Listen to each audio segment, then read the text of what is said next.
சங்கீதம் 110. தாவீதின் சங்கீதம். கர்த்தர் என் ஆண்டவரை நோக்கி, நான் உம்முடைய சத்துருக்களை உமக்கு பாதபடியாக்கி போடும் வரைக்கும் நீர் என்னுடைய வலது பாரசத்தில் உட்காரும் என்றார். கர்த்தர் சீயோனிலிருந்து உமது வல்லமையின் செங்கோலை அனுப்புவார். நீர் உம்முடைய சத்துருக்களின் நடுவே ஆளுகை செய்யும்.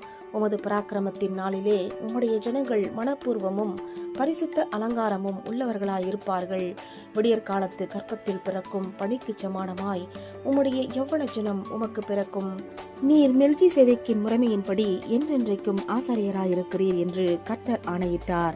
மனம் மாறாமலும் இருப்பார். உம்முடைய வலது பாரசத்தில் இருக்கிற ஆண்டவர் தமது கோபத்தின் நாளிலே ராஜாக்களை வெட்டுவார். அவர் ஜாதிகளுக்குள் நியாயம் தீர்ப்பார்.